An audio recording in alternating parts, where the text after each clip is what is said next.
Addi, hvernig tilfinningin að lyfta þessum bikar í dag?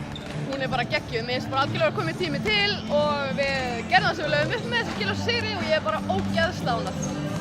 Þessi leikur í dag, pínu skjálfti ykkur í byrjun en síðan í raun og veru ekkert meir. Hvernig var þetta? Við reyndar mættum mjög vel og fórum mættum í svaka gír og svo duttum við aðeins niður. Við eins og ég segi, það var bara allir stressaðir að mæta í úrslitaleik í höllina, skiljanlega. En við eins og ég segi, fylgdum plani og það virkaði, skila okkur sigri. Fyrsti titill meistaraflokks kvenna í Val, hvernig, það ekki dálítið svona mikið að vera að hluta því? Mér finnst það bara geggjað, það eru bara ártölu frá 1700 úrkvöld.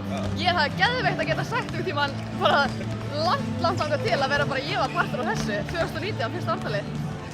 Stuðningur í dag var greinilega mikil uppbygging í körfuboltanum á Hlíðarenda. Algjörlega, þetta kom mér meira smá óvart, leiðist að segja, en þetta var bara geggjað og þakka öllum fyrir stuðningin, þetta var snillt. Gerir ráð fyrir þið fagnið þessu eitthvað? Já, sjálfsög. Bara sjá fyrir bikar í kvöld.